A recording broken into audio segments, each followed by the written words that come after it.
Sa amin pong mga Muslim, kapag ka ang pananampalataya mo ang binabatikos,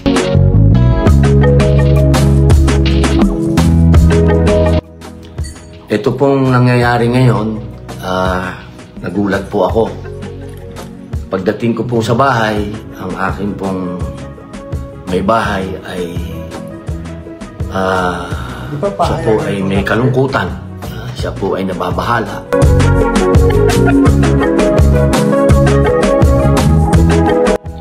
Hinihingi ko po sa inyo na huwag po kayong maniwala na gagawin ko po ito. Magpapakamatay na lang po ako.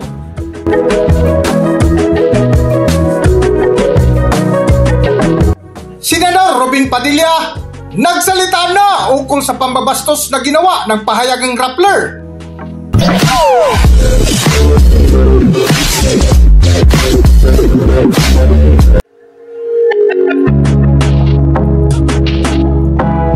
Welcome back to Philippine Celebrity Broadcast. Mainit pa rin na pinag-usapan hanggang ngayon ang ikatlong pagdinig sa Senado ukol sa investigasyon noong nakaraang Lunes, September 8, 2025 na pinangunahan ni Senador Rodante Marcolita. At bago nga magsimula ang nasabing investigasyon ng Senate Blue Ribbon Committee, ay tumayo ang mga senador para magbigay pugay ng ating pambansang awit na kung saan tumayo ang mga senador para sa pagsaludo. Ngunit maraming nagulat nang maglabas ng isang fake news ang isang pahayagang Rappler na kung saan pinalagan ng tao na kanilang kinukutya na si Senador Robin Padilla. Isang mapagpalang gabi po sa inyong lahat. Pasensya na po kayo sa ganitong oras ng alas 9:30 ng gabi. Ako po ay biglaang mag-live at istorbohin po ang inyong pagpapahinga. Ang totoo po niyan, umaapaw po ang kaligayahan sa puso ko sa oras na ito sapagkat sa amin pong mga Muslim, kapag ka ang pananampalataya mo ang binabatikos at ikaw ay minamaliit at ikaw ay inaalipusta nang dahil sa pananampalataya mo, ikaw po ay ginagantimpalaan ng Panginoong Allah. Ito pong nangyayari ngayon, nagulat po ako. Isa pong napakalaking para po sa akin, pagsubok po ito sa aking pananampalataya. At isang bagay po ito na kapag ito ay napaglabanan ko ng tama, ako po ay bibigyan ng gantimpala ng Allah. Alhamdulillah. Kasi po ngayon, pagdating ko po sa bahay, ang akin pong may bahay ay siya po ay may kalungkutan. Siya po ay nababahala sapagkat naglabas po ng isang news ang Rappler. Ito pong Rappler ay sa matagal na panahon, naging kaibigan ko po itong mga ito Hindi ko po malaman kung bakit po sila gumawa ng ganito na article. Sabi po dito Senator Padilla's dirty finger. Allahu Akbar. Sabi po dito, during the opening of the Senate plenary session on September 8, 2025, Senator Robin Padilla flashed his middle finger, Allahu Akbar, a vulgar gesture, while making it appear he is just placing his right hand to his left chest while singing the Philippine national anthem. Allahu Akbar. It was during that plenary session where Senator Chis Escudero, whom Padilla and other Duterte allies supported, was ousted as Senate President. Allahu Akbar, Allahu Akbar, Allahu Akbar. A'udhu billahi minash shaitanir rajim.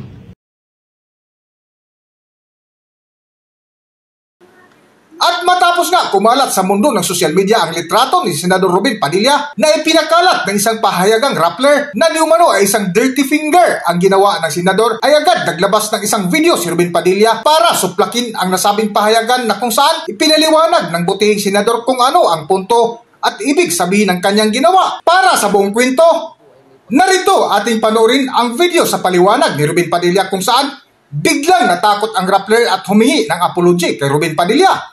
Narito ang video. Ayan po ang nilabas ng rappler na itunuring po nating kaibigan. Alam niyo po, kung ako po ay may pagkakamali, dapat lang kahit magkakaibigan kayo ay banatan ka. Gawang ka ng issue. Pero ito pong ganap na ito, hindi po nangyari ito. Meron pong larawan na tunay kung ano po yung ating ginagawang kalima. Gusto ko pong iparating sa inyong lahat. Ito po ay banal sa aming mga Muslim. Banal po ito. Sapagkat ito po ang ibig sabihin po nito. La ilaha illallah. Ibig sabihin, walang ibang Diyos na dapat sambahin maliban sa Allah.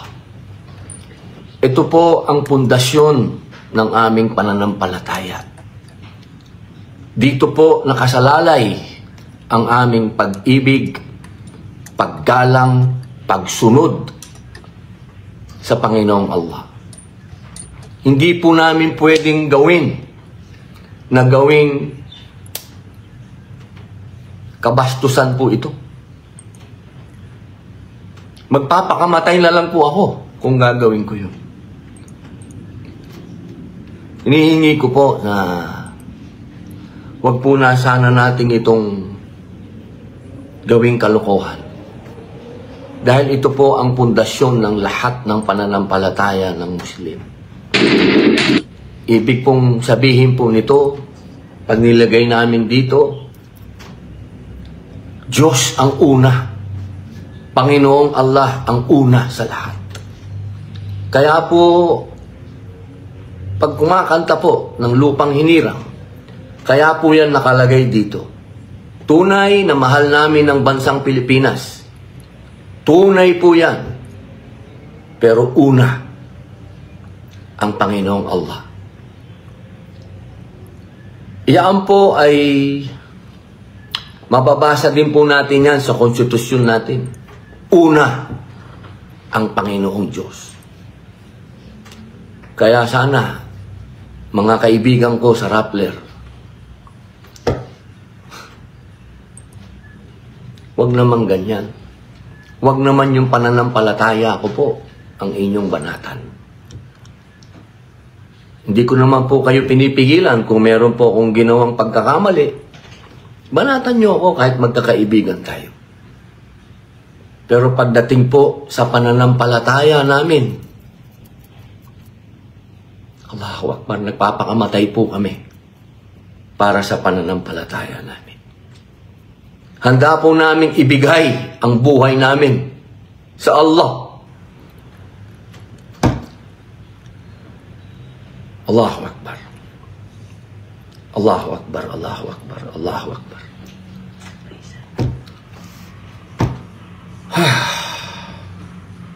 Nasaan yung picture ng... Ito to, ito yung original. Tapos... Ito po, hindi ito. Yung mahaba ang suot. Yung isa. Mahaba ang... Ito. Hanggang dito na lang muna ang ating video at kung nagustuhan nyo, huwag kalimutan mag-subscribe at pindutin nyo na rin ang notification bell para ma-notify kayo sa ating susunod na video. Maraming salamat!